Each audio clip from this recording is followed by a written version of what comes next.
Bueno, muy buenas tardes. Buenas tardes. ¿Cómo están? Les damos pues la bienvenida a esta segunda parte de la jornada alrededor del foro de buenas prácticas de seguridad vial para la seguridad vial del motociclista. Ya tuvimos una primera sesión en horas de la mañana y ahora pues ya en este punto y hora vamos a iniciar la segunda jornada. Dándoles la bienvenida a ustedes, a las personas pues que apenas llegan al foro, a las personas que nos están siguiendo por streaming. Estamos originando desde la Cámara de Comercio de Bogotá en la sede de la Avenida El Dorado. Esta transmisión tenemos un hashtag para las personas que usan Twitter, es numeral foro motociclista, para que puedan compartir sus mensajes alrededor de este foro. Nicolás Jiménez Uribe es ingeniero de diseño de producto de la Universidad EAFIT de Medellín, especialista en desarrollo de productos desde la conceptualización estética, diseño funcional, estructural y para la manufactura.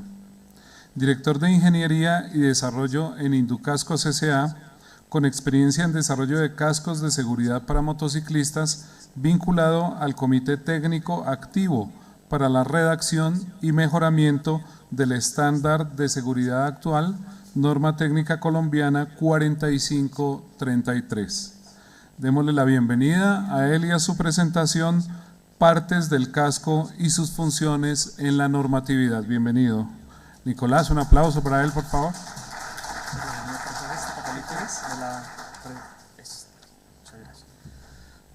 Muy buenas tardes. Muchas gracias por la invitación al Banco de Desarrollo de América Latina, al Plan de Seguridad Vial del Motociclista, la Alcaldía de Bogotá y su Secretaría de Tránsito y a la Cámara de Comercio. Gracias también a los antecesores de esta conferencia, pues me dieron elementos para hacer un encuadre en este inicio de la charla. Gracias pues al señor Pere, a Jorge, a Fernando y a Luciana. Dentro de este encuadre quiero que contextualicemos bajo qué orden se encuadra el reto de nuestras principales ciudades en Colombia. El reto de la seguridad vial nace en todos o es para todos sus actores, peatones, motociclistas, conductores de vehículos. Entonces, como tuvimos participación de España, Argentina, nuestras ciudades y Brasil, pues entonces me gustaría que empezáramos por tener una cifra. Me gustó mucho la presentación de la señora Luciana de Brasil, porque fue muy estadística su presentación. En Barcelona es un aproximado, hay unos 1.600.000 habitantes en la zona urbana. En Buenos Aires, en la zona urbana, pueden haber unos 3 millones de habitantes. En Medellín, unos 4 millones de habitantes. En Bogotá, 8 millones de habitantes. Y en Sao Paulo, 10 millones de habitantes. Esto quiere decir que entre ciudades, como los nombré en ese orden, casi que entre cada ciudad se duplica el reto de la seguridad vial. Nosotros tenemos un gran reto en nuestras principales ciudades y donde más motociclistas hay, que es de pronto el llamado de este foro, el motociclista, aunque también tenemos que ponerle mucho cuidado al peatón, porque según las estadísticas de los 2 últimos años es el peatón quien ha sufrido más accidentes, y muchos de esos accidentes fueron ocasionados o el accidente fue por una moto. Entonces, teniendo este contexto y entendiendo muchas de las propuestas que de una manera responsable uno no puede sacar conclusiones, sino que debe pensar todas estas propuestas desde una metodología de los 5 porqués. Es decir, irse a la raíz de los asuntos de cada uno de estos problemas. Cuando uno toma una decisión, hay muchas decisiones que se toman desde el ministerio, desde las secretarías regionales de tránsito. Hay que pensar en todos los contextos, en el contexto vial, en el contexto del transporte público, en el contexto cultural y el contexto mecánico de los vehículos a donde yo voy a tomar una decisión. Por eso, cuando hablamos de un carril único para las motocicletas o hablamos de un, yo le llamo a eso como una bahía o escudo al principio de los semáforos, u otras de estas buenas alternativas que se han ido generando, de pronto la respuesta en cada una de estas ciudades es diferente, porque hay que coger todos esos ingredientes que componen esa solución y adaptarlos al contexto donde se está ejerciendo. Por eso, de pronto, el ejemplo del compañero de la Universidad de Antioquia, que nos planteaba que en Cali había tenido muy buen resultado. En Colombia nosotros, yo empecé diciendo las cifras poblacionales, pero no esas cifras poblacionales no tienen una relación directa o lineal con la cantidad de vehículos en cada una de estas ciudades. La densidad es diferente, pero también las vías son diferentes y la condición cultural es diferente. En Colombia, por el momento estamos como en un 50-50. Quiere decir, tenemos 50% vehículos o carros entre particulares y carros públicos, pero carros, y el otro 50% motocicletas. Pensaría uno, ¿a quién, siendo yo el planeador, a quién le debo dar prioridad? ¿Cuál es la mayor cantidad poblacional? Yo diría, en este momento la mayor cantidad poblacional son los peatones. Hay que pensar en ellos. Después hay que pensar en las motocicletas. Y cuando yo pienso en un carril, pues entonces lo tengo que pensar en todas esas proporciones. No como lo veíamos, que de pronto esa fue la conclusión que sacamos ahorita, que el carril que se implementó en Cali tiene una proporción mucho más grande que la que veíamos en Sao Paulo. Entonces hay que encuadrar bajo todas las variables estas decisiones.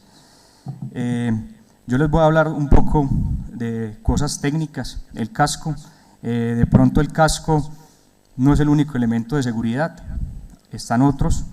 Vimos que en Sao Paulo están en un proyecto de implementar o reglamentar el chaleco airbag, bueno, y todos o muchos otros elementos de seguridad, pero la estadística siempre apunta a que lo que tenemos que cuidar más, porque los accidentes mortales van más hacia ese punto, es el casco. Entonces, para introducir, quiero que miren un video. Quiero me disculpen con la literalidad de los costos de cada uno de los órganos, porque realmente el cuerpo no tiene precio, pero esto simplemente lo tomamos de los precios que toman los seguros cuando lo aseguran a uno por partes. Entonces, adelante con el primer video, por favor.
El cuerpo no tiene precio, la seguridad no es negociable.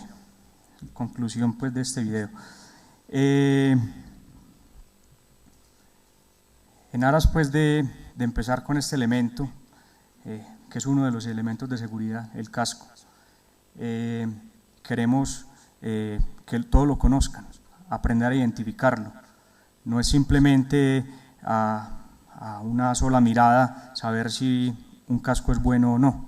Hay que conocerlo en profundidad y conocer las pruebas que se hacen para determinar si él protege al motociclista. A ver.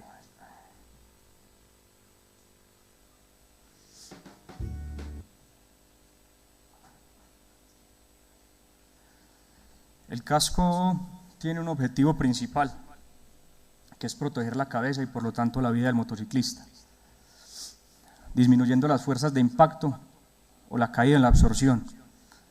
Si nosotros atacamos los problemas desde la raíz, uno pensaría, pues el casco es el último peldaño de esta plantación, es el último, es el fruto. Realmente lo importante pues entonces son las vías, las motocicletas, los vehículos y más que todo, el principal ingrediente por el cual se empieza es la cultura. Ese es el principal ingrediente para minimizar los riesgos viales. Hay otros objetivos que son secundarios. A mí no me gusta llamarlos secundarios porque cada vez que he conocido más de los cascos me he dado cuenta que también son primarios. El tema del confort. Muchas veces nosotros estamos en el trópico y eso no lo entendemos porque vivimos acá. Cuando uno está incómodo con un elemento de seguridad, esa incomodidad genera que haya desconcentración sobre la vía y por lo tanto se genera un incidente que cause el accidente, ¿cierto? Muchas veces también esa incomodidad de un elemento cerrado, muy caliente, afecta mi disposición para el manejo. Bueno, otras que sí podríamos decir que secundaria es el tema de diseño y la satisfacción de los gustos de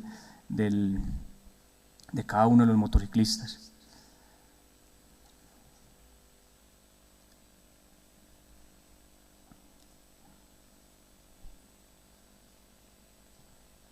Aprovechando que ya volvió el señor Pérez, me gustaría contextualizarlo con el principio de la charla, donde trataba de concluir que, ¿cómo es? Jorge, sí, contextualizarlo que no necesariamente una cosa que no funcionó en otra ciudad quiere decir que no funcione en esta, porque hay muchas variables dentro de la vía, lo que nos mostraban de esas trampas mortales que hay en las vías y por lo tanto se están haciendo bloques completos donde no puedan haber seccionamientos del cuerpo humano. Entonces, bajo todos estos criterios y variables, pues entonces hay que construir el plan de seguridad. No es simplemente, no hay que olvidar la experiencia y lo que pasó en otras ciudades, sino que hay que recogerla y y conformar todas esas variables para sacar un buen plan. Ya en este momento estamos en la parte de las partes del casco, porque consideramos que es un elemento fundamental por las estadísticas mortales de los accidentes. Entonces, el casco tiene muchas partes, pero estas son las fundamentales. La coraza, dependiendo de la región del mundo pues, o el país, tiene un nombre diferente. En España no le dicen coraza, sino calota. Creo que en Argentina le dicen escarcasa, no sé. Coraza también.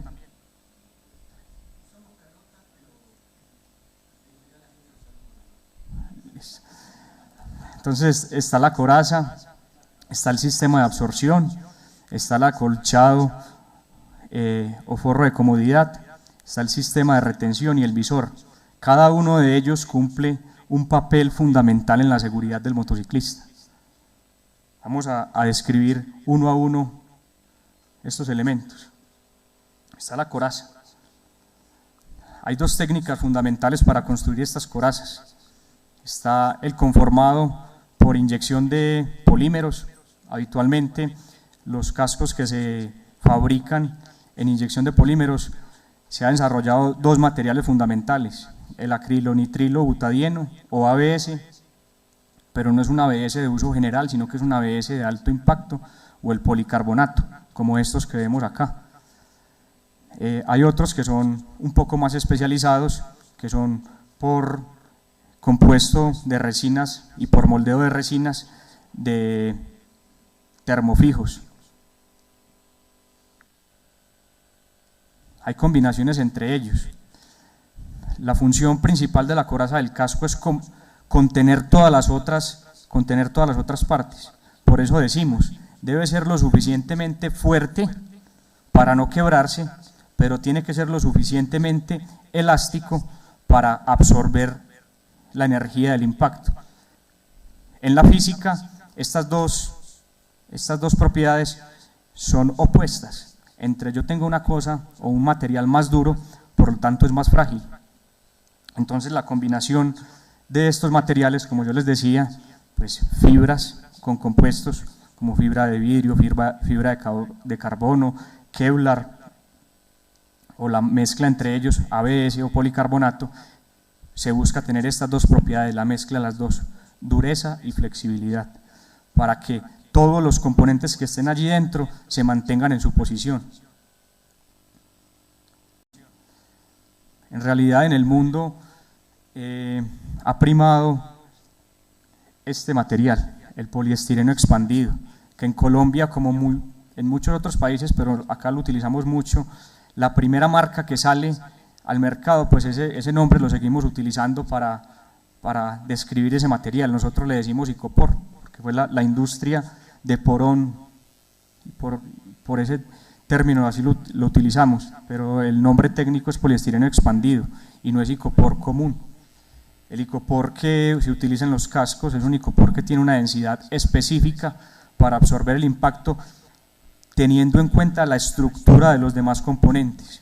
Incluso los más especializados no tienen una sola densidad, sino que dependiendo de la ubicación, si es más delgado, si está al frente, como los pueden ver aquí, de pronto ahorita al final podemos rotar estos cascos, tienen una densidad específica, calculada para poder cumplir con las pruebas de absorción de impacto, que las vamos a ver ahora más adelante.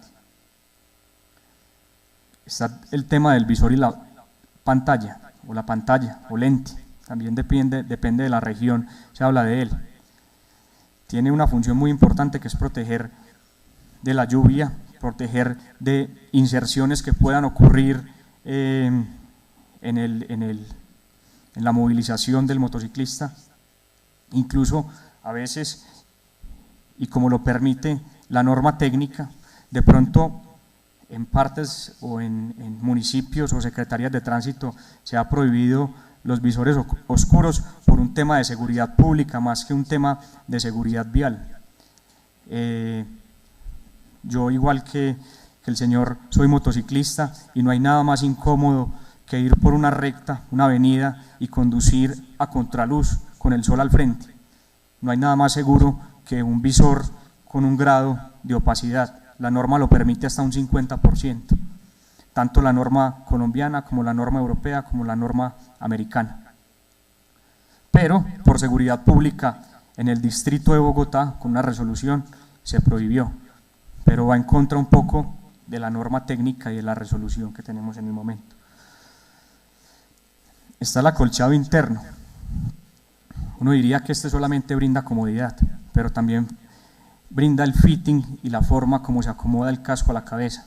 Es fundamental que en el momento del impacto el casco quede ubicado en la posición correcta. Vamos ahorita a ver un video después de que hable del sistema de retención. Hay varios, hay unos que son de macho y hembra al estilo cinturón de seguridad, hay otros que son micrométricos o de multipunto, que son unas hebillas en un material que se llama técnicamente poliacetal o POM, que es un material que es bastante exigente para las pruebas de tensión, y hay otro que es el sistema WD, cualquiera de ellos válido siempre y cuando pase los estándares efectivamente de dos pruebas que se hacen en cualquiera de las normas del mundo: resistencia del sistema de retención y efectividad del sistema de retención. Es importantísimo elegir bien un casco. El casco, como cualquier otra prenda de vestir, tiene tallas y cada uno tenemos la cabeza de un tamaño diferente. Es muy fácil elegir su talla, simplemente coger una cinta métrica, ¿cierto? Ponérsela en la frente, por encima de las cejas y por encima de las orejas, validar cuánto es la medida, y hay unos rangos.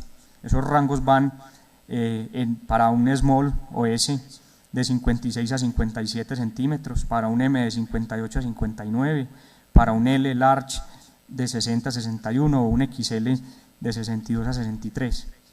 La mayoría de cascos del mercado ofrecen estas tallas. Hay otras un poco más especializadas que ofrecen unas o más pequeñas o más grandes.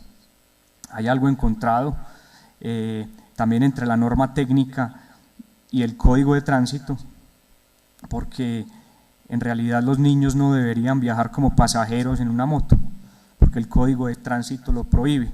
Pero entonces, ¿cómo protejo a ese niño? Porque la realidad en sí se vive.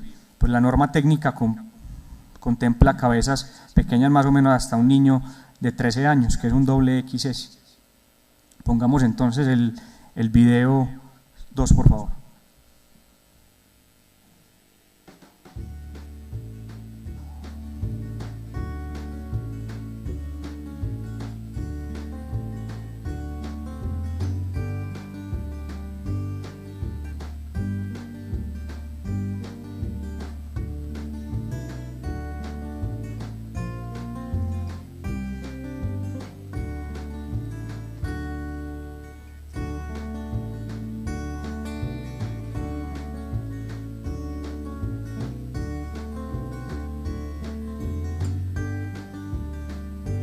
Este es un tema importante. Cuando uso el casco debo abrocharlo bien. El signo de que está bien abrochado es que cuando yo me lo amarre no me deben caber sino 2 dedos dentro de las correas. Se debe sentir contacto en toda la superficie de la cabeza, que no hayan puntos de presión, porque posiblemente me queda grande o me queda pequeño.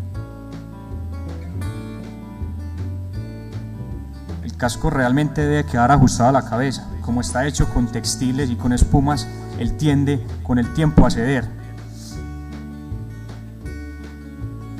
Moverlo y entender que él me ajusta.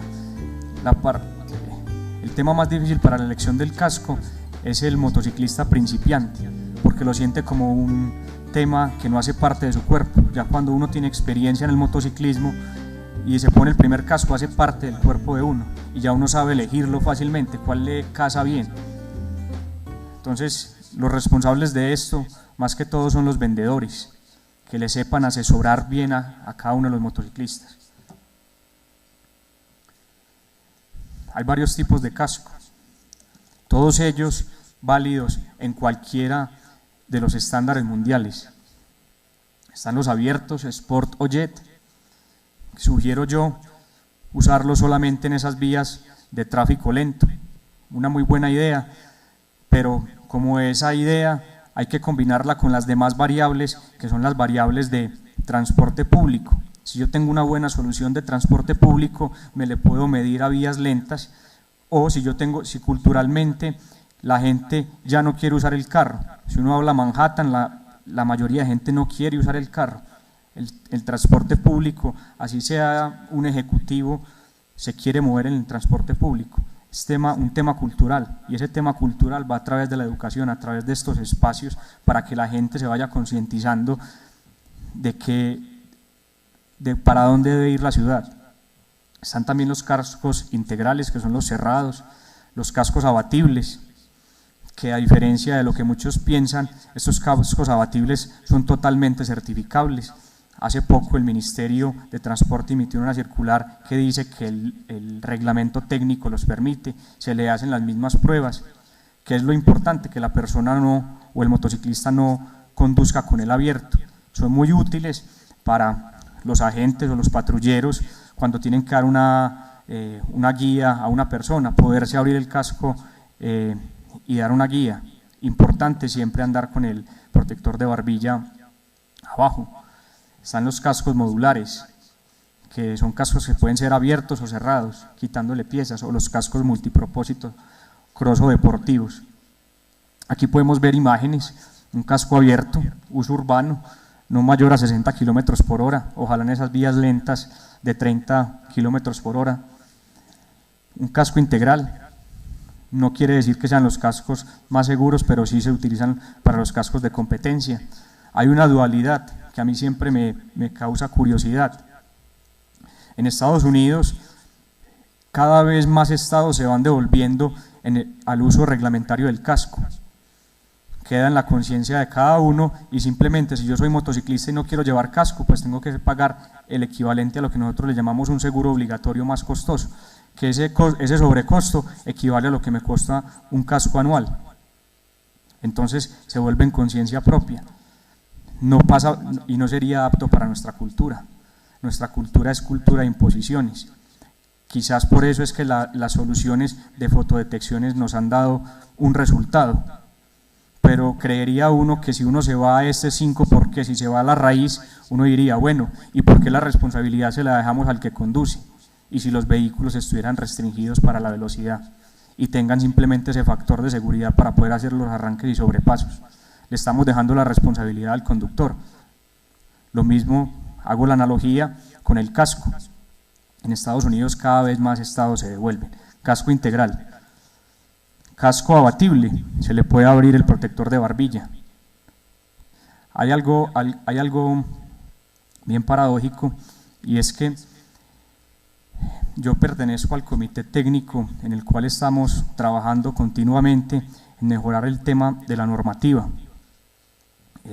Nosotros hasta el momento tenemos una norma vigente. La norma es simplemente un documento voluntario, la NTC 4533, que describe cada una de las pruebas que hay que ejecutarle al casco, y lo que hace que esa norma sea regulatoria es un reglamento técnico a través de una resolución que emitió el Ministerio, la 1737 del 2004, en el que como ley le hacen falta varios detalles, y ahorita con lo que estamos trabajando queremos dejarle muy claro pues al gobierno, específicamente al Ministerio de Transporte, que la vigilancia y control no puede estar solamente en los agentes o en las secretarías de tránsito. La vigilancia y control debe estar desde, vuelvo al mismo ejemplo, desde la raíz. La vigilancia y control debe estar desde los puertos, pues el 80% de los productos que entran a este país son importados. Entonces, que realmente cumplan el estándar. Cualquiera de los estándares es muy bueno, yo los conozco en profundidad, enseguida los vamos a ver, el estándar colombiano. El estándar colombiano, nosotros, al ser un país donde la investigación es muy baja, porque realmente cuando uno crea un estándar de seguridad, lo crea a partir de estudios clínicos, a partir de percentil del ser humano. En Colombia no tuvimos esa posibilidad en el año 2000 y la estamos teniendo en este momento. Nosotros somos herederos de normas de otros países, en las cuales nosotros no vemos todos los factores de la vía. Bueno, me voy al caso de Barcelona. Ellos a los cascos no le hacen prueba de penetración, la SE 2205. Claro que no se los hacen. ¿Por qué? Porque es que ellos en las vías no tienen elementos cortopunzantes o las trampas que vimos que sí tenemos acá. Acá se lo tendríamos que hacer. ¿De dónde salió entonces la norma técnica colombiana? No es un invento de nadie.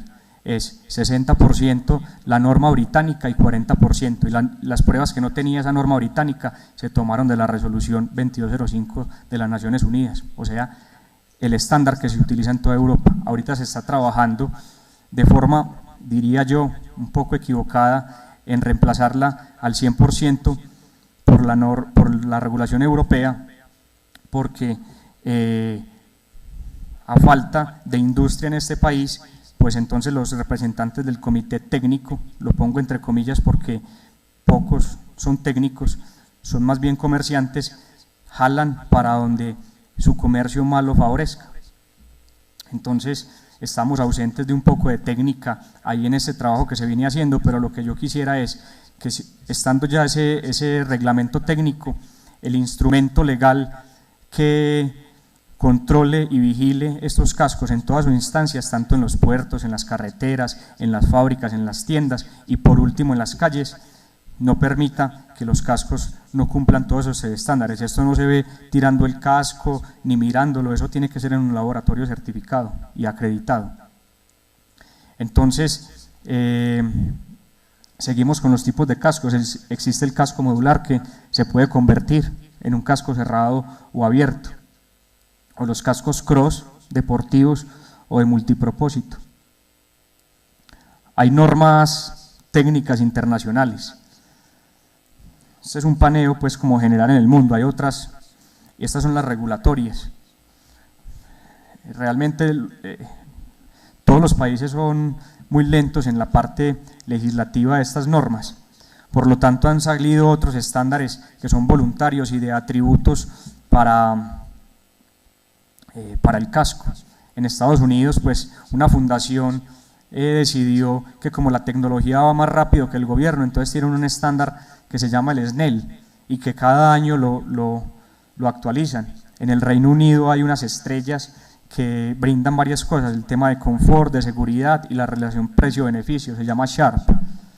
Bueno, en Japón, y el fabricante de cascos número 1 de Japón pues también tiene su estándar, que lo que dice él es que cumple con el estándar de Japón, que es la GIST, y cumple con los demás estándares del mundo, porque es confuso decir que alguno de estos estándares es más exigente o menos exigente. Cuando uno los conoce en profundidad se da cuenta que cada una de las pruebas tiene X variables, muchas variables, y no solamente por el criterio de aceptación y rechazo uno puede determinar si una es mejor o peor. Entonces tenemos pues que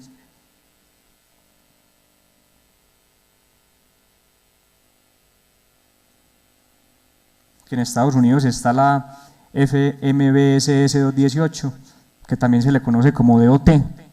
DOT es el Departamento de Tránsito de Estados Unidos. Está la voluntaria, que es la SNEL. En Colombia pues tenemos la NTC 4533 y su resolución que la regula. En este momento el Ministerio de Transporte, creo que nos acompaña, están trabajando en mejorar esta resolución para ser más fuertes en la parte de vigilancia y control. Esperemos que eso se dé en buenos términos. En Brasil está la NBR. En Brasil la parte regulatoria es muy estricta, pues nosotros somos fabricantes de cascos y mucha de nuestra producción va a Brasil. De pronto en Brasil hay cascos que estéticamente no son muy atractivos, pero todo casco que yo encuentro en el mercado cumple con esta norma técnica. Ellos tienen una institución que se llama Inmetro, que es completamente estricta en los puertos, en las carreteras, en los almacenes, y se pueden conseguir cascos hasta por 100 reales que cumplen esta norma técnica, que eso equivale como a $30. Estéticamente no son muy atractivos, pero cumplen. El motociclista está seguro. ¿Qué es lo que pasa? Y volviendo al contexto, si yo tengo que la transacción promedio de Colombia de una moto, pues normalmente las transacciones más comunes son de motos usadas, está entre 1.800.000 y 2 millones, yo tengo que buscar que el producto que vaya a proteger a este motociclista esté en la altura económica que a él le queda fácil. Ellos están buscando una solución de transporte. Entonces ese es el gran reto ingenieril de quienes nos dedicamos al desarrollo de estos cascos, hacer cascos seguros, pero que estén a la mano pues para los motociclistas colombianos.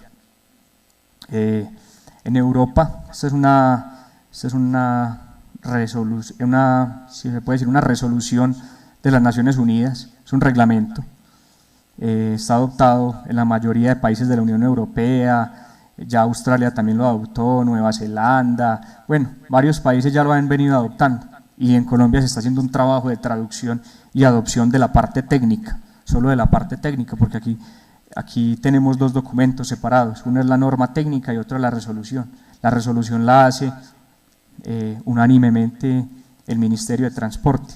Esta norma técnica se construye en la única institución normativa que hay en Colombia, que es el ICONTEC. Otros países tienen varias, aquí solamente es el ICONTEC.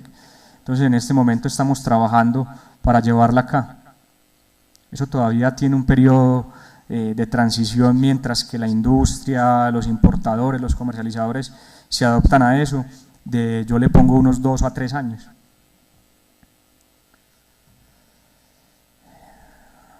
Estas son como la secuencia en general que brinda esta norma colombiana o cualquier otra norma. Está el tema de extensión de la coraza. Es un tema de equilibrio con esto de visión periférica. ¿Por qué es un tema de equilibrio? Porque el casco debe ser lo suficientemente amplio para cubrirme todos mis espacios craneales, pero debe ser también lo suficientemente abierto para yo lograr ver todos los puntos de la vía. Es un tema de equilibrio. El casco es un tema de equilibrio en cada uno de sus componentes. Propiedades de absorción al choque, resistencia a la penetración. La norma europea para la que estamos migrando no lo tiene. Ellos no tienen trampas en sus vías, nosotros sí las tenemos. Resistencia y efectividad del sistema de retención.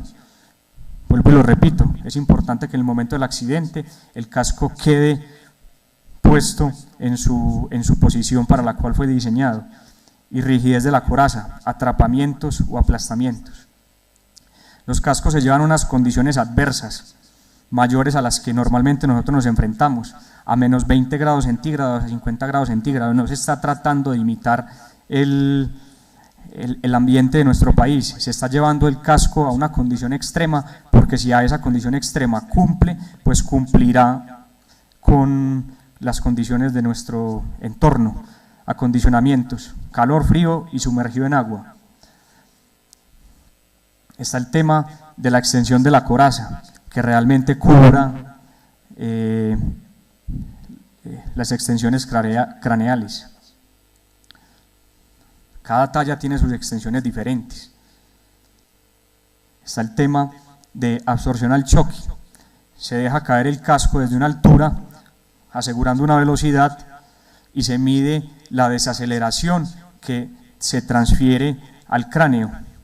Se tiene estadísticas, no nuestras, porque nosotros no hemos hecho ensayos clínicos, que en un tema de factor A mayor de 1000 HIC o factor craneal de impacto se fractura el cráneo. Por lo tanto, lo que se busca es que el casco absorba energía. está el tema de la resistencia a la penetración, esas trampas o cosas filosas que hay por ahí en nuestras vías, que no inserten dentro del casco. Resistencia del sistema de retención, que efectivamente las correas después de un impacto queden en su lugar. Efectividad, muchas veces los choques que son muy comunes de frente contra un vehículo hacen que el casco salga despedido por la inercia de la cabeza. Con esto se garantiza que el casco no salga de la cabeza. Rigidez, aplastamientos o atrapamientos en los dos sentidos, longitudinal y transversal. Tema de visión periférica. Bueno, y al final pues que no solamente es el casco, hay otros temas. Quisiera ya para terminar poner el video final que ilustra un poco cómo se hacen cada una de las pruebas.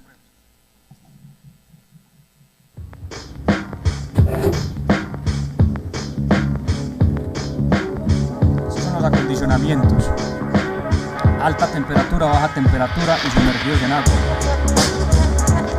Se suben un riel sin fricción, se golpean contra unos yunques, ya sea plano o esférico, y tiene un sensor dentro de ese maniquí que mide la desaceleración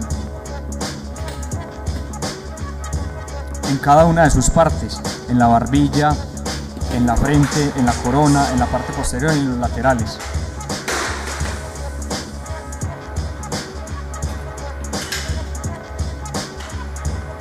En la norma colombiana, por cada lado se le dan 2 golpes, mientras que en la norma europea es un solo golpe.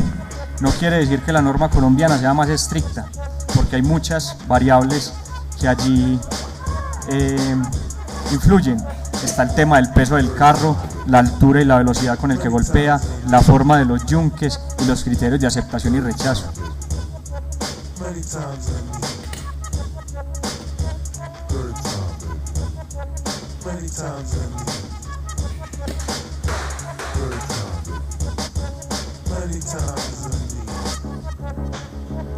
Resistencia a la penetración. Una punta con unos pesos específicos, unos ángulos y una dureza se deja caer desde 2 metros y no puede hacer contacto contra la cabeza falsa. En este momento vemos imágenes del laboratorio Impacto, único laboratorio acreditado al 100% de las pruebas de la norma colombiana.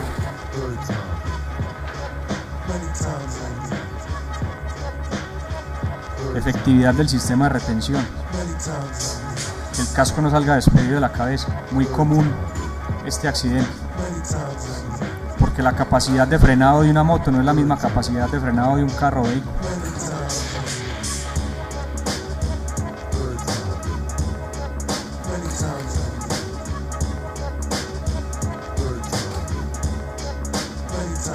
Resistencia del sistema de retención, que no se elongue más de cierta distancia, no es ni siquiera que se abra, sino que no se elongue más de cierta distancia.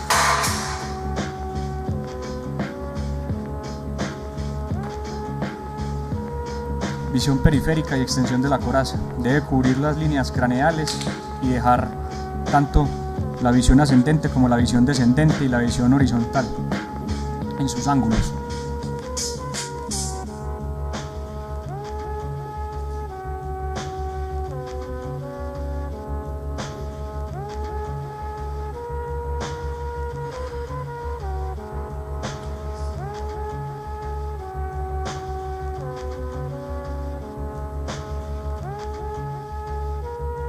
Hay otras pruebas, aquí están aproximadamente el 70% de las pruebas por la prontitud pues, de la charla, pero hay otras que son del sistema de retención, de rigidez. Pueden entrar pues, a los portales de Inducascos en YouTube y ahí están todas estas presentaciones que les acabamos de mostrar. Los videos están publicados en la red para quien los quiera consultar.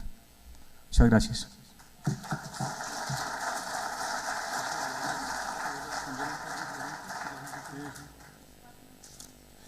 Muchas gracias a Nicolás Jiménez Uribe por esta presentación que hace acerca de partes del casco y sus funciones en la normatividad.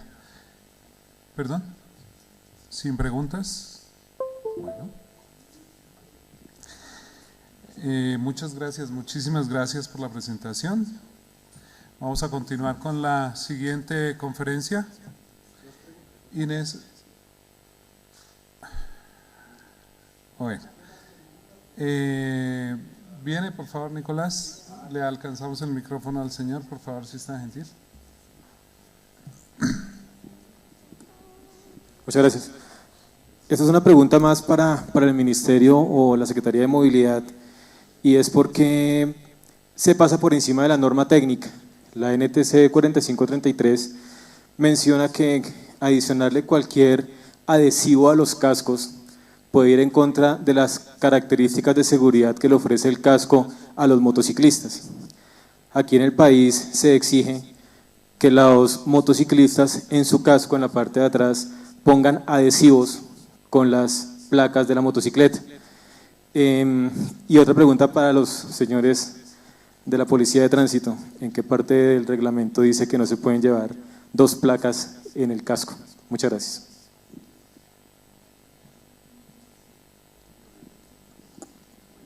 Bueno, yo creo que estas preguntas, como Giovanni nos plantea, son más para el Ministerio, pero yo conozco un poco de la historia. Pues entonces,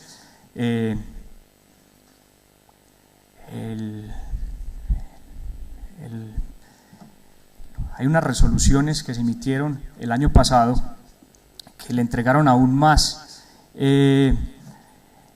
autoridad a cada una de las secretarías, y se dejó abierta la puerta para que, en aras de mejorar el plan de movilidad segura que fue exigido a partir del año pasado a cada una de las secretarías, cada uno de estos distritos pudiera tomar y emitir decretos propios. Hay una cosa que es difícil a través de estos decretos, porque no son emitidos a través del Congreso, donde hay varias personas que lo puedan estudiar, que no estudian en contra de qué van. Entonces, por eso nos encontramos que en regiones del país se decreta que se necesita chaleco reflectivo con las placas, en otros no se puede con las placas, en unos se puede llevar acompañante, en otros no se puede acompañante, en unos necesitan unos reflectivos, en otros unos reflectivos con las placas. Entonces se convierte en una ambigüedad. Es un buen llamado el que dice Giovanni a volver a centralizar todas estas leyes y conocerlas en profundidad. Pues eso no es más que responsabilidad del Ministerio de volver a coger esas riendas y centralizar todas esas normas.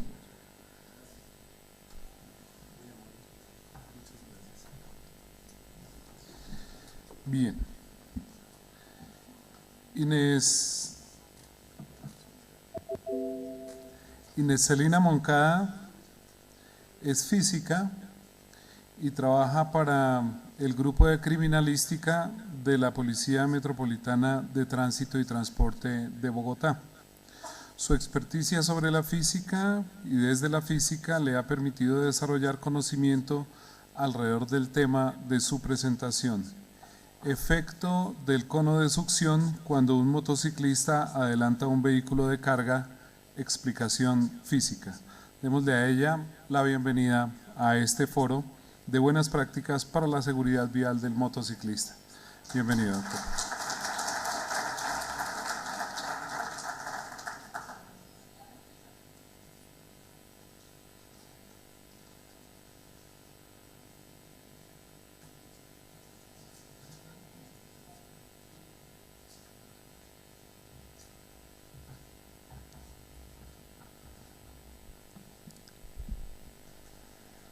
Buenas tardes. Muchas gracias por la invitación. Como ya lo dijeron, mi nombre es Inés. Asesorarlos, colaborarles y desde el lugar de los hechos, pues iniciar el análisis de cómo ocurrió el accidente y cuáles fueron sus causas. Pues el día de hoy vengo a hablarles del efecto de succión cuando un motociclista adelanta un vehículo de carga. Va a ser una charla muy corta porque pues es una explicación muy corta, pero es algo importante que deben tener en cuenta todos los motociclistas. Además de los motociclistas, pues los conductores de este tipo de vehículos también deberían tener conocimiento.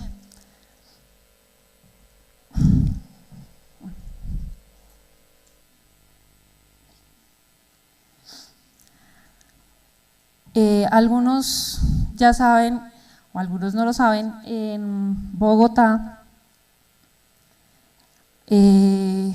suceden en promedio al mes entre 50 y 60 homicidios en accidente de tránsito. Es decir, a diario en promedio mueren 2 personas por accidente de tránsito. Solamente mueren, ¿no? Porque de lesiones es 3 veces más o menos la cifra. En su mayoría los accidentes de tránsito vienen involucradas los que son motocicletas.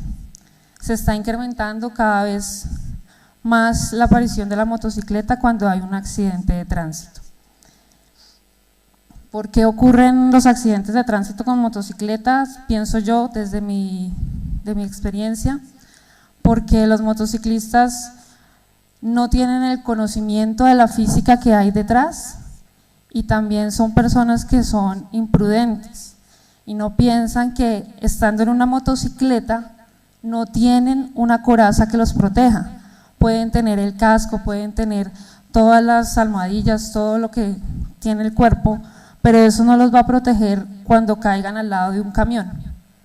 Por lo general fallecen, ¿sí?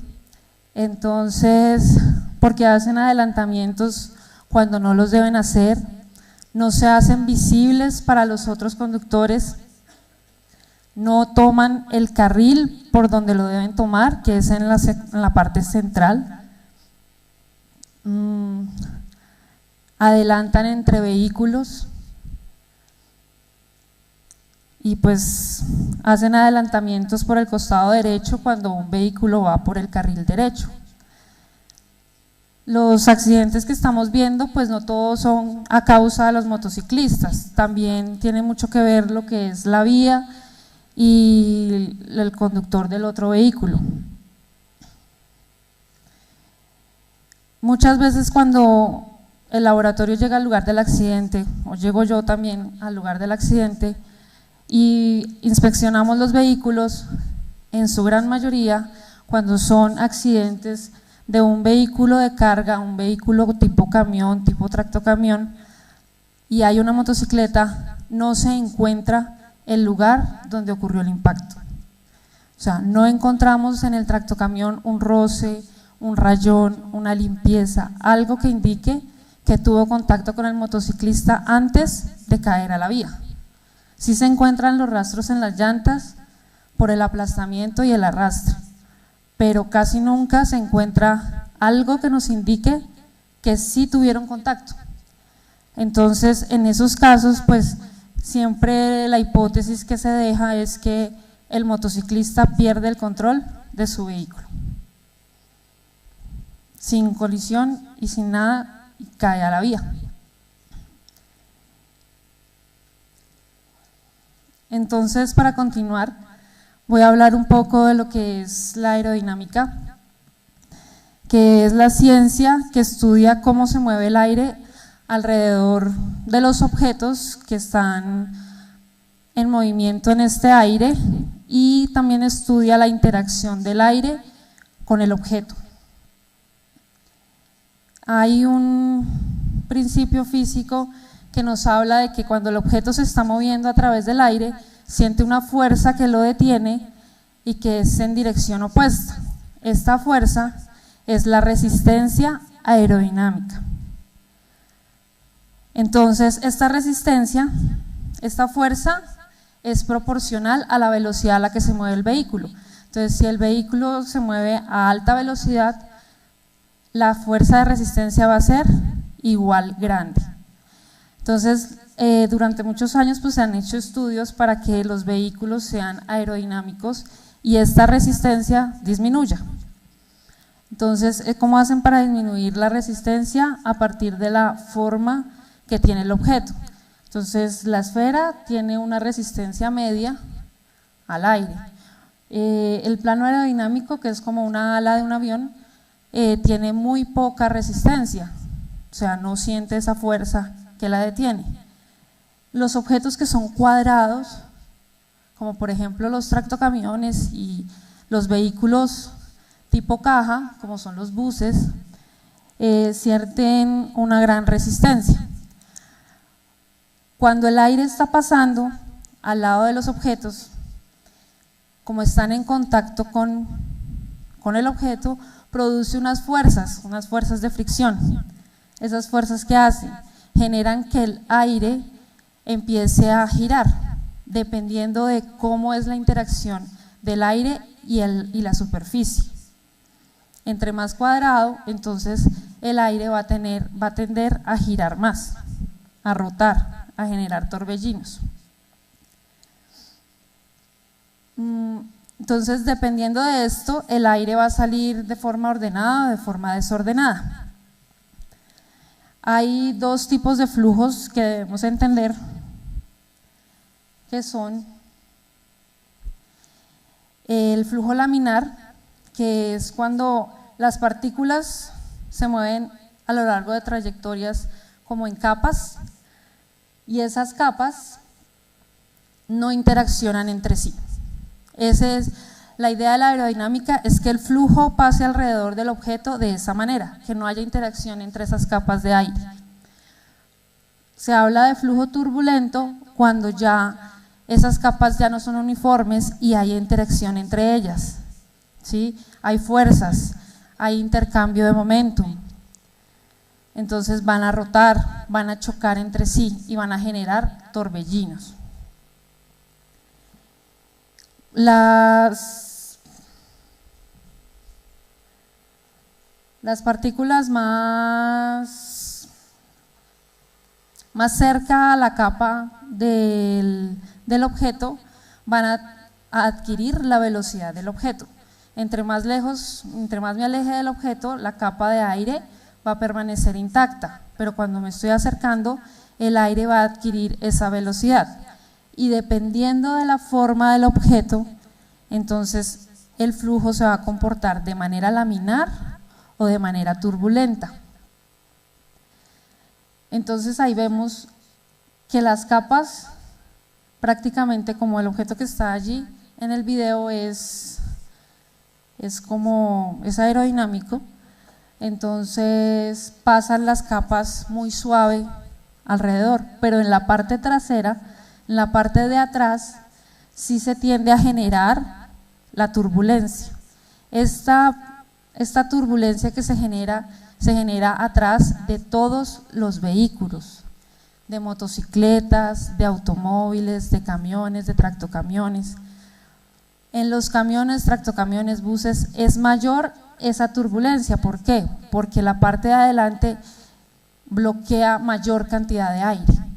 Entonces atrás se siente una mayor succión, ¿sí? Que esta es la fuerza que utilizan en las carreras de motociclismo y de automovilismo para poder hacer adelantamientos. Se hacen detrás del vehículo para que lo succione. Cuando ya alcanzan la velocidad del vehículo, lo único que tienen que hacer es acelerar y adelantar.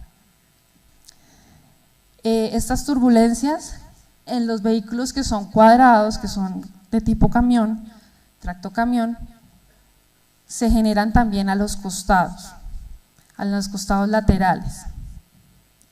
Entonces, tienen la fuerza suficiente para desestabilizar a los motociclistas y hacerlos caer.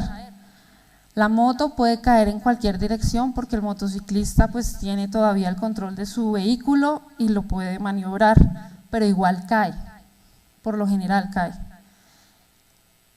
Entonces pues vamos a ver ahorita un video de cómo es esa fuerza de succión que generan, pues aquí se ve solamente en la parte de atrás, pero es la misma fuerza que generan estos vehículos en sus costados.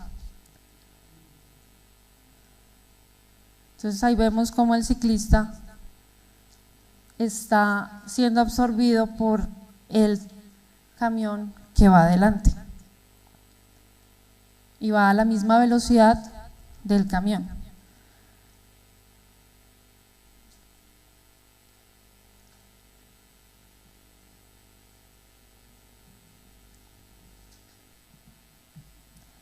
Entonces, pues esta es la charla, era muy corta.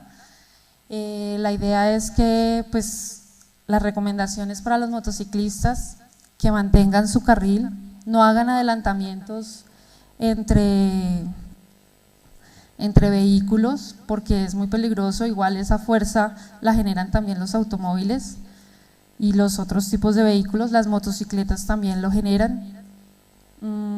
Que también guarden la distancia de seguridad porque como vemos también sucede la succión en la parte trasera, y que cumplan las normas de tránsito porque realmente la accidentalidad con motocicletas se ha incrementado, ¿sí? Ya sea por atropellos o sea ya ellos mismos que caen o son colisionados por otros vehículos.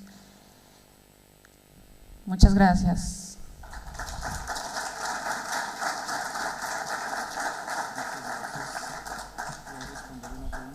Sí.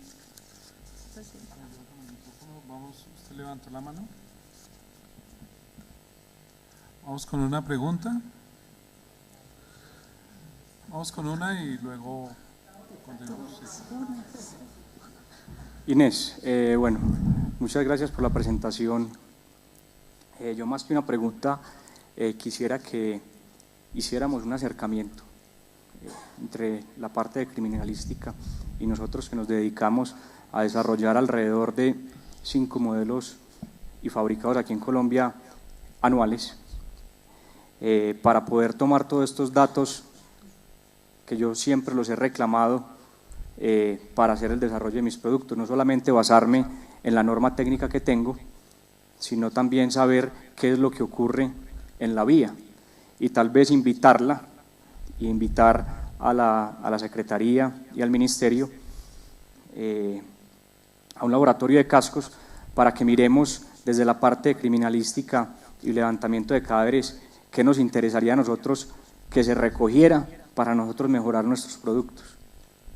Sí, claro. Muchas gracias. Yo ahorita pues le paso mis datos para aquí.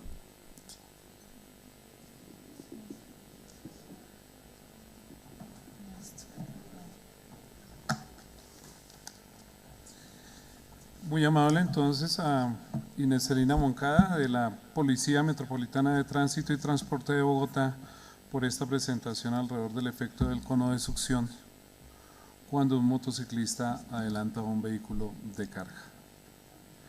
Carlos Felipe Urazán Bonels es ingeniero civil, especialista en Administración de la Construcción de la Universidad Francisco de Paula Santander y doctor en Gestión Territorial e Infraestructura del Transporte de la Universidad Politécnica de Cataluña, España. Es docente titular e investigador de la Facultad de Ingeniería de la Universidad de La Salle y hace parte del equipo investigador sobre la dualidad de la motocicleta desde la ciudad y el usuario, que es el tema de su conferencia, y pido que por favor lo recibamos con un fuerte aplauso en este foro de buenas prácticas para la seguridad vial del motociclista.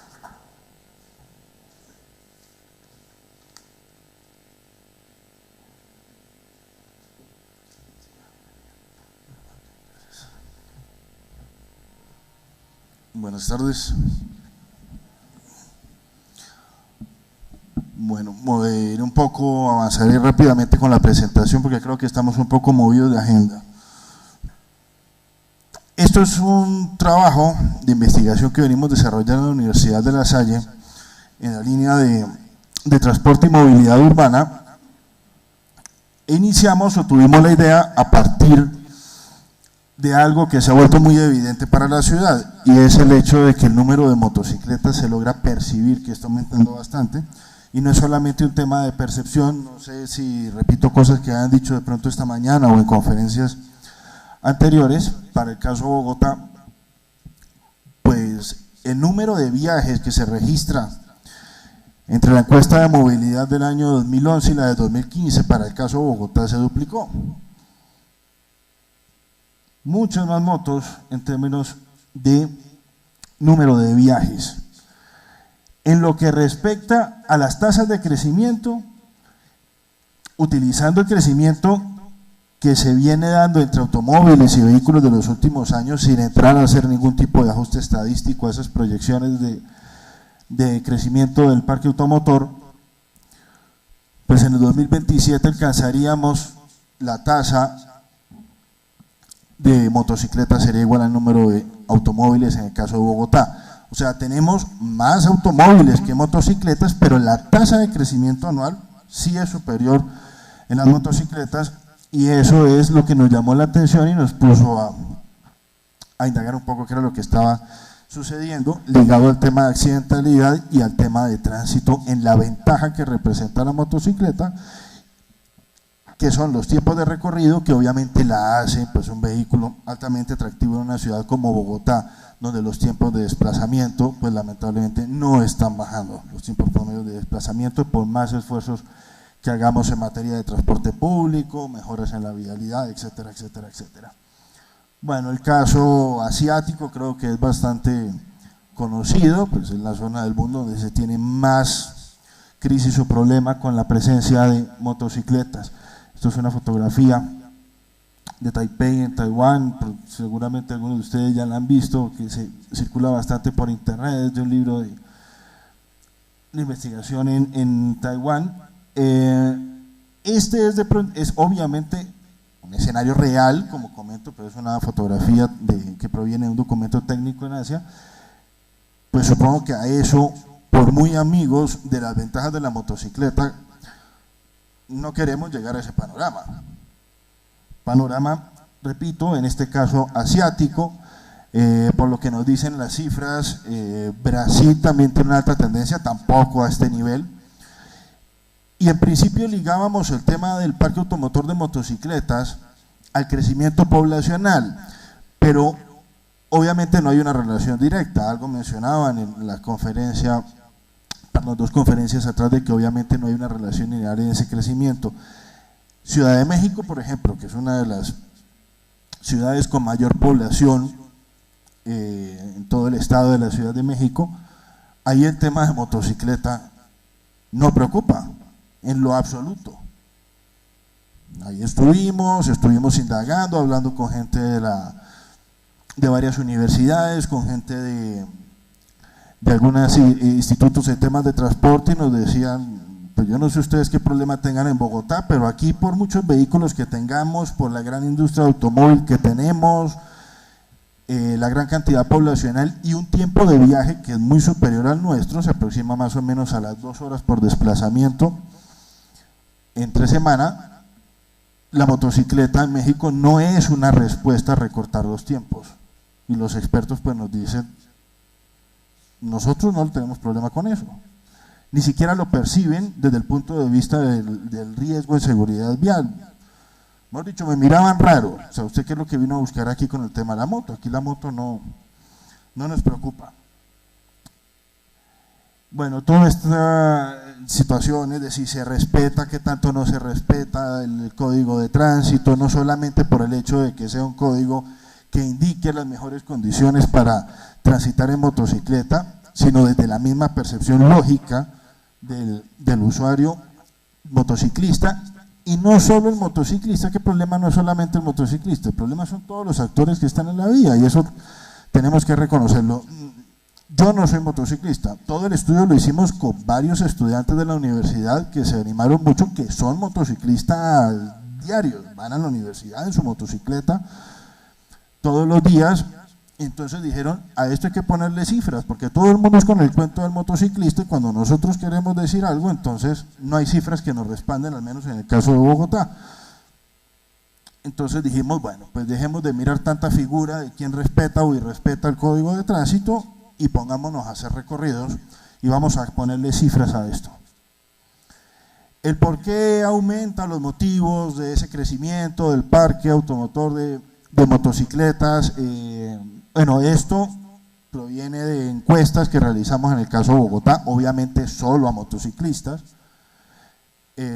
La ventaja económica de su adquisición, de su mantenimiento, a pesar de que sabemos pues que en los últimos meses el tema del dólar, el tema de las tasas de interés, y esto ha complicado un poco los precios no solo de las motos, sino de la mayoría de los productos de consumo, pues sigue siendo obviamente bastante económica. Dijimos, bueno, calibremos el tema de la ventaja como velocidad de recorrido de la motocicleta, porque asumimos que aparte de que no hay un fuerte incentivo para mucha gente en la ciudad en el uso del transporte público, que es otra de las cosas con las que nos encontramos cuando hicimos las encuestas.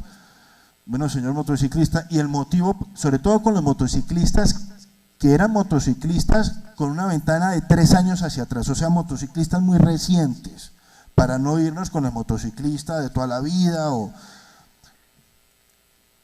Uno de los primeros motivos es, obviamente, la velocidad de recorrido, llego mucho más rápido a donde necesito ir y el transporte público no me convence.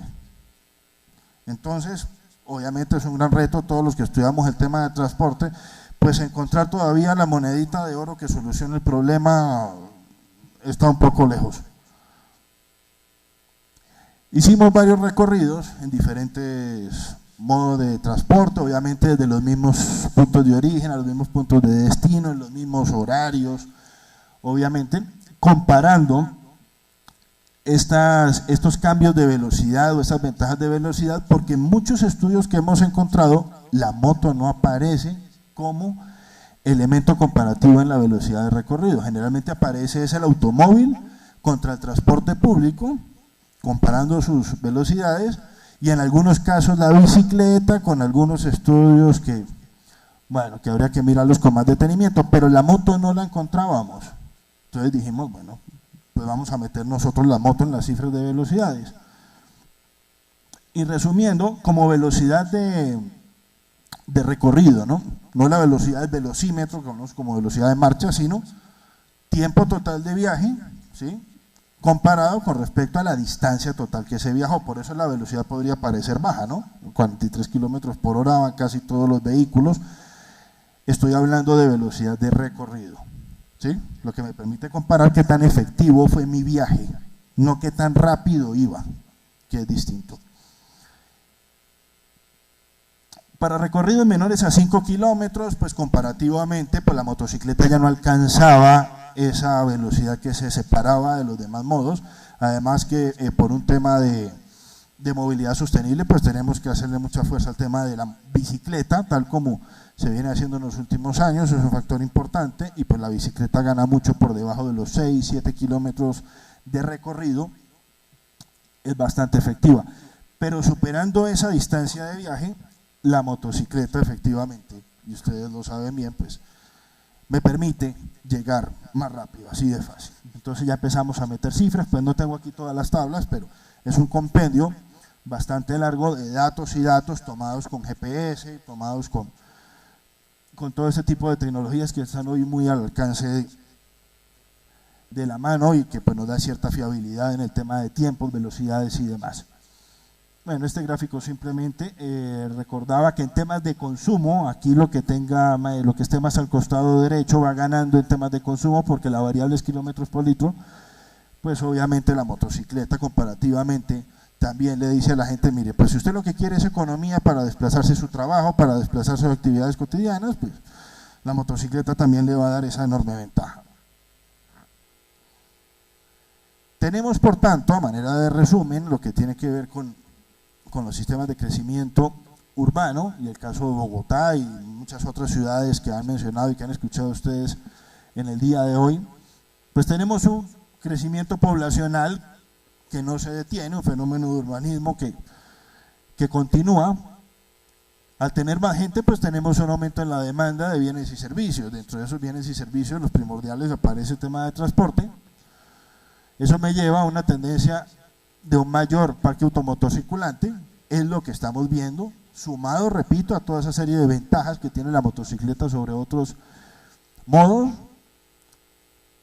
Eso nos está llevando a un problema adicional que va más allá de la seguridad, que yo sé que es el enfoque principal del día de hoy, pero no quería dejar de tomarlo, y es el tema de la emisión de contaminantes, y obviamente pues esto tiene todas unas repercusiones a nivel de calidad, y por lo tanto podríamos decir en principio que ese aumento de vehículos nos está alejando de un criterio de movilidad sostenible, a pesar de que se estén haciendo grandes esfuerzos por mantener sistemas como el BRT, mejorarlos y empezar a impulsar vehículos de tracción eléctrica aunque el resultado de nuestro medio todavía sea bastante incipiente, bastante precario, nos falta tiempo todavía para llegar a mejores cifras.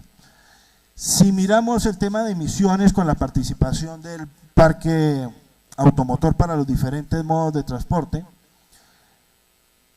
la motocicleta pierde, pues, perdón, me fui con una diapositiva además. Las emisiones per cápita, asumiendo un bus totalmente lleno y una motocicleta con 2 usuarios, las emisiones, obviamente, que las motocicletas son muy inferiores a las de un bus, pero si los mido per cápita, pierdo. Entonces, ese es otro de los puntos que nos indica que tenemos que volcarnos muy rápidamente hacia un tema de vehículos de tracción eléctrica acompañado de una mejor oferta de calidad de transporte público que invite a que la gente diga, bueno, vamos a utilizar el transporte público de una manera mucho más eficaz como en muchas otras ciudades del mundo, pero es una tarea que a pesar de los esfuerzos de las últimas administraciones, pues nos falta bastante, pero bueno, no me voy a extender obviamente en ese tema porque me salgo de lo que estamos conversando aquí. Ese fue un estudio que se hizo el año pasado con la Secretaría Distrital de Ambiente, se trabajó con 40 empresas de Bogotá y alrededores, mirando cuáles eran las tendencias en las que se transportan sus empleados, los empleados de estas 40 empresas.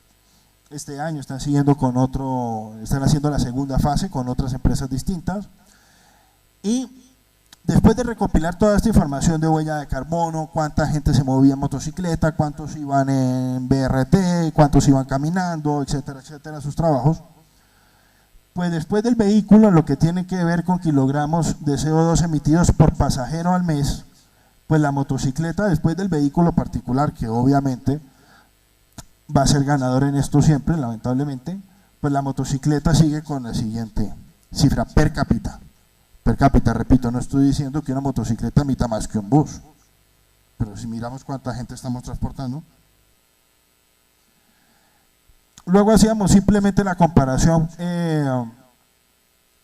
con el tema de ocupación de espacio en vía pública, per cápita también, el espacio que ocupa la motocicleta con sus 2 ocupantes, estamos diciendo la tasación asumiendo 2 ocupantes por motocicleta, obviamente pues ocupan más espacio que una persona dentro de un bus. Entonces por ese lado también vemos que es importante lograr el trasvase modal, que la gente quiera, no que se vea obligada, que la gente quiera realmente irse más hacia el transporte público.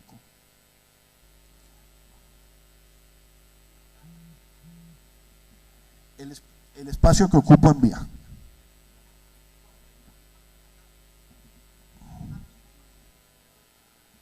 Sí, me da más o menos de 3 veces. Estoy considerando la motocicleta completa, ¿no? Con sus brechas de separación con los demás vehículos.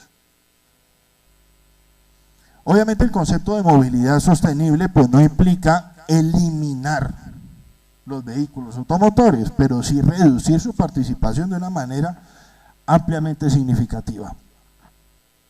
Y eso es un poco a lo que se quiere llegar, y la motocicleta hace parte de este análisis, que corríjanme ustedes, pero yo creo que hasta hace unos 3 años atrás no escuchábamos de eventos de este estilo donde la motocicleta empezara a ser un actor fundamental en la problemática de la movilidad urbana, al menos en nuestro medio.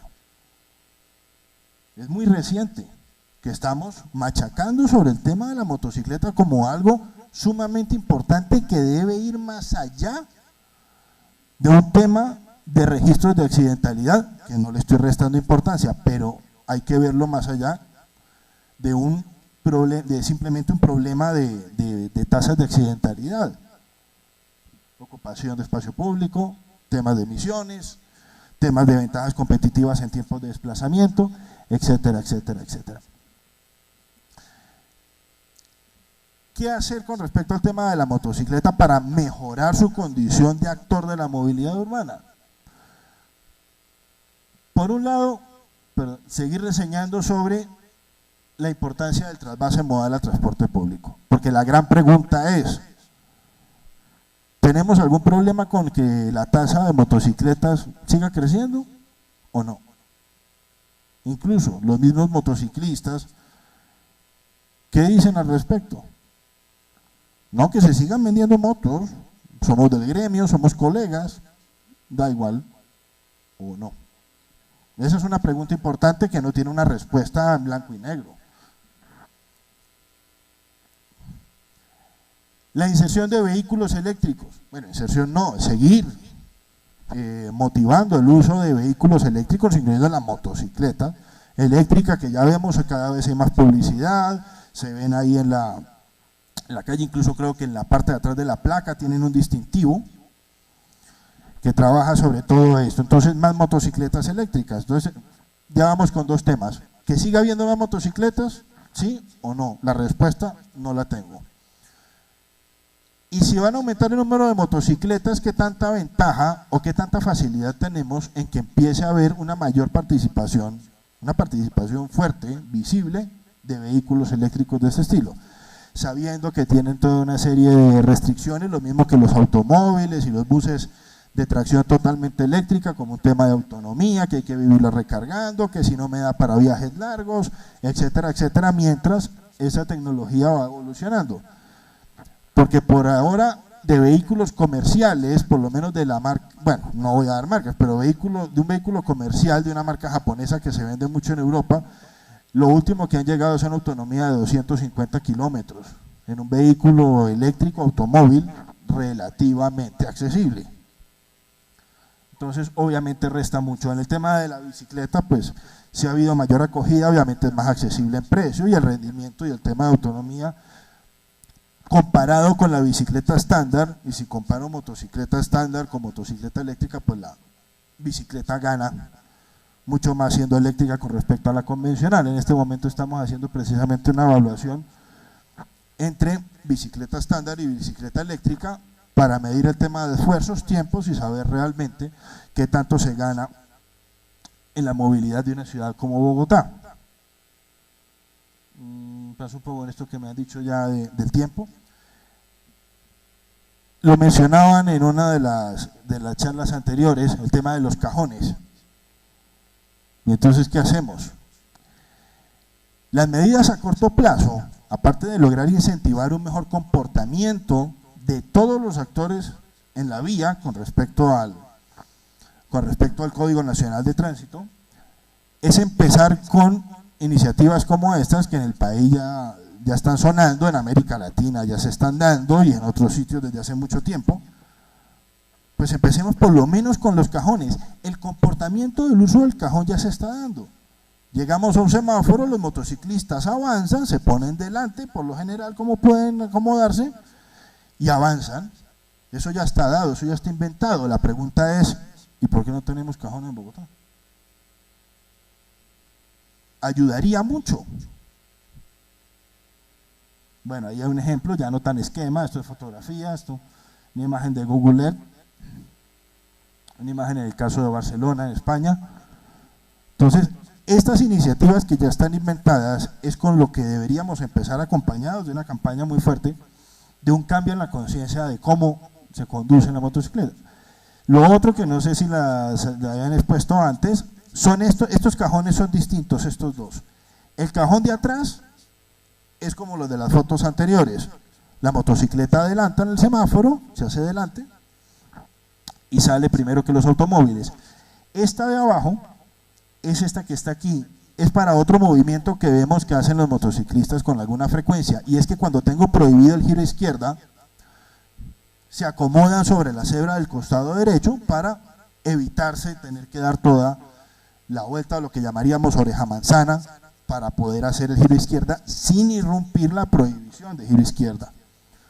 Entonces, esto es en Taipei, les permiten hacer este movimiento, el motociclista viene por aquí, va a girar a la izquierda, ese giro está prohibido, de manera que para no irrumpir, hace esta maniobra y queda sobre este cajón. Y ya puede hacer su giro a izquierda de una manera bastante práctica, rápida y sin que los demás actores sientan que se está metiendo a las malas y que se está acomodando donde no debe.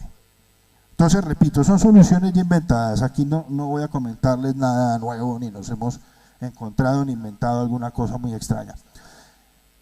Otra cosa para seguir incentivando o desincentivando es qué tanta oferta de motocicletas, de puestos de estacionamiento para motocicletas hay a nivel urbano. ¿Vamos a ir a esa tendencia, como es el caso muchas veces europeo? ¿O decimos que si ponemos esto agravamos el problema y entonces la gente quiere comprar más moto porque era más fácil estacionar la moto en la vía pública? Campañas de seguridad vial, este es el caso del Ayuntamiento de Barcelona en España, si seguimos incentivándolas o no. Hicimos obviamente un análisis ya propio con datos de campo, de cuáles son las infracciones, aunque hay varios estudios que llegan posiblemente a lo mismo, este fue propio de la universidad, qué tanto problema tenemos con las infracciones que se cometen. Entonces, tras una muestra llegamos a estos resultados, haciendo toda una serie de recorridos. Al motociclista, al estudiante nuestro, le pedimos una tarea dentro del trabajo, le dijimos, mire, va a repetir varios de los recorridos, y me va a respetar el código de tránsito, se va a aprender por lo menos los 4 o 5 irrupciones más frecuentes y usted no las va a cometer, o sea, tiene que ir concentrado en no cometerlas, no me va a zigzaguear, no me va a adelantar de la manera en que no se debe, va a manejar más o menos como Dios manda. Y nos cuenta qué pasa. Lo que comenta este ingeniero ya, todos los automóviles quieren quitarlo de ahí. Quítese, pito. ¿Qué hace usted ahí? Está bloqueando. ¿Por qué no pasa adelante como los demás? Y ahí estamos entrando, y por eso el título, en una dualidad muy grande. No queremos ver al motociclista haciendo comportamientos indebidos, pero si respeta el código, se vuelve, perdónenme el término, para explicarme rápido, un estorbo en medio del tráfico. Porque debería adelantar y no quedarse entre los vehículos. El tiempo que tardó de más, porque repetía los mismos recorridos en los mismos horarios, era más o menos 10-15 minutos dentro de un recorrido de 1 hora. De manera que la conclusión de este motociclista es, si no fuera